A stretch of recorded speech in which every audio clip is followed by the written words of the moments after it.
Oh, hello there. Yes, well, we have safely arrived at the weekend again. I'm very pleased to say. A weekend where, well, I hope none of you are going to have any original thoughts at all. That would be, well, the right thing to do, but within certain parameters, obviously. And I'm sure various people will make sure this weekend that you get to see exactly where those guardrails are. Yes, indeed. We do tend to have an ongoing narrative about everything, as I keep pointing out, not the least of which, of course, is economics, because there is only one form of economics, the right sort, obviously, because all human beings have always lived under a perfectly rational capitalist society, apart from when they haven't, but we don't talk about that. And we had everyone's favourite economic 12-year-old yesterday, Matthew Lesh. Yes, him. Yes, I think he's actually decided now, after, I don't know, probably about 12 years of ridicule, to lose the tash. Still, we had this. Labour has trash growth because it forgot the iron rules, yes, of economics. The government is hostile to the private sector and obsessed with regulation, yes, which of course you can tell about our current government because all the lefties are up in arms about the way that it's, forgotten the golden iron rules of economics, or something, yes. But of course I think what Matthew Lesh, because he is basically 12, is forgetting, of course, is that we haven't exactly had enormously huge growth in the last, 14 years of the previous Conservative administration, or indeed Thatcherism Mark II, as it proudly was known even by Thatcher herself under Blair, or indeed under Thatcher herself, or, Mr. Major very briefly. Yes, didn't have it then, did we? No, the last time we had the golden rules of economic growth being definitely not followed was during the 60s and 70s, and yes, anyway, it was wrong then. Okay, there you go. Don't be old and know things. Yes, of course, and in terms of knowing things, what you have to do is make sure that you don't put your head above the parapet and say things which certain members of Reform, of course, are starting to see at the moment. I didn't play this at the time, but I'm going to play you some clips from an interview from about a week ago with everybody's favourite Matt Goodwin, and everybody's favourite ex-deputy leader of Reform, Ben Habib, because it really is a magnificent example of somebody using their platform to definitely allow a full and free, a level of their own thoughts. So let's just dive into that for a bit. And we stand on the precipice of constitutional, economic, cultural disaster. And Nigel Farage, well, you asked me a question, Matt, so let me, if I may just finish. And Nigel Farage, on all those key issues, at least the way Reform is structured at the moment, will not be able to deliver for the country. So it's academic for me. You don't know that. Let me just put something to you, if I may. Matt, I absolutely know that. And what you must not do, Matt, is conflate popularity with effectiveness. And we stand on the precipice of... Yes, wasn't it, eh? Yeah, and, let's dive in again a bit further on. In various elections where... They've got 400 branches now, haven't they? Or other people have been... You're not following the detail. Listen to what I have to say.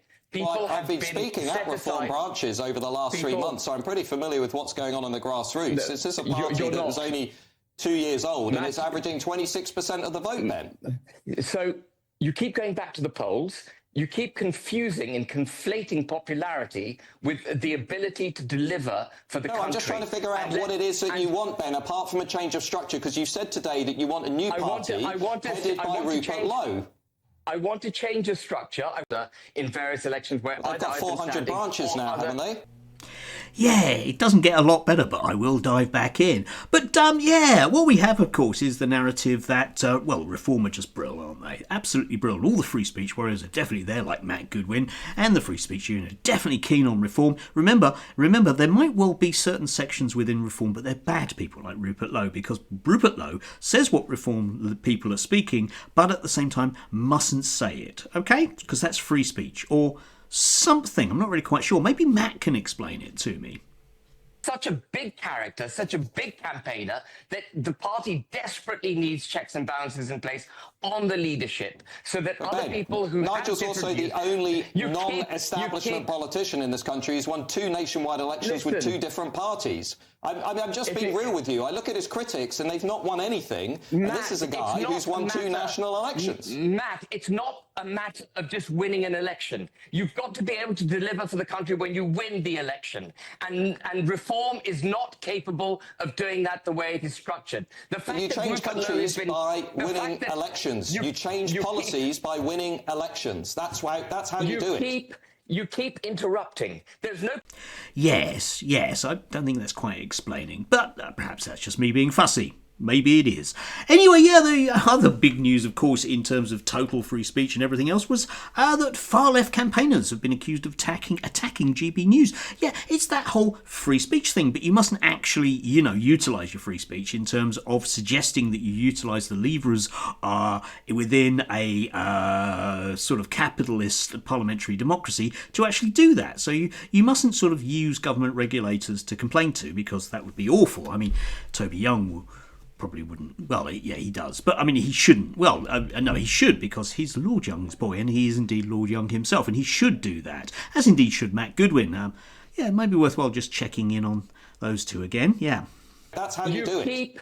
You keep interrupting. There's no point winning an election if the policies you have are pointless and the individuals that you've got are substandard and incapable of delivering it. Leaving the ECHR is not a pointless policy, Ben. Do you know what the last pronunciation of Nigel Farage on the ECHR was? Do you know what it was, Matt? It wasn't to leave the ECHR. It was to have a referendum on the ECHR. That is where Nigel's mind is on the ECHR. Nigel wants a referendum. The last thing we need is a referendum on the ECHR. Well, this debate is going to continue, Ben. This debate is going to continue. I'm sorry, we've run out of time. That's State of the Nation. That's how you do it. You keep interrupting.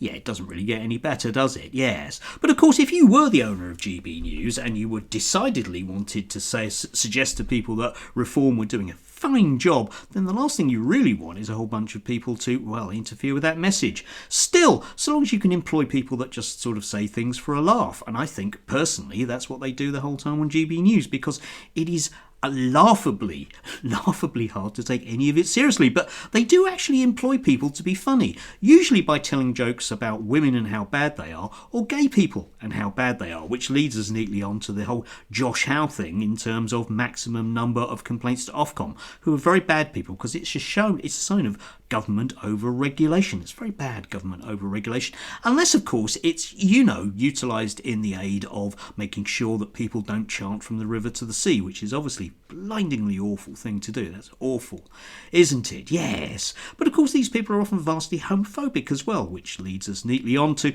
this other story which amused me yesterday from GB News, naturally, about the way that gay people in Scotland, though, are more likely to be, in the civil service, right, are more likely to be, given a leg up by their gay mates, obviously. But they're not homophobic. And anyway, even if they are homophobic and make jokes about paedophiles and gay people in the same time, it's just being funny. It's just a bit of a laugh, because after all, you must set comedy free. You must allow people to say what they want, unless of course they're Ben Habib. I wonder how they're getting on.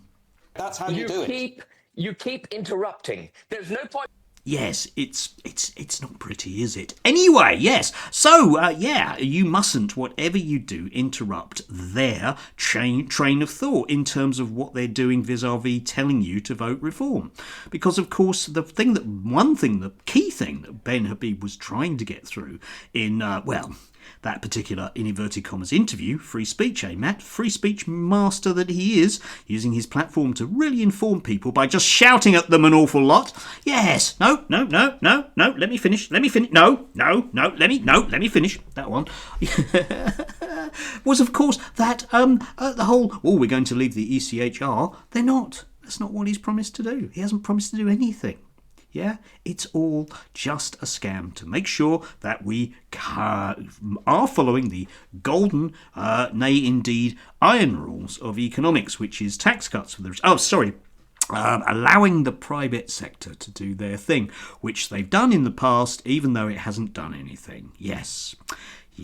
Meanwhile, the planet gets warmer and warmer, and capitalism gets later and later.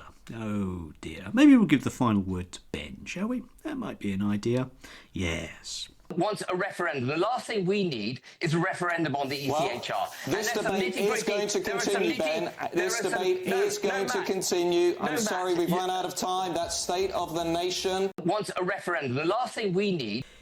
So, there you have it. It's good night from me, and it's good night from him. And it's good night from probably all of us, if any very much more of this absolute farcical tosh continues. But remember, don't think for yourself because it's bad. You want the experts to do it for you, preferably Matthew or maybe Matt, because they really, really know what they're talking about.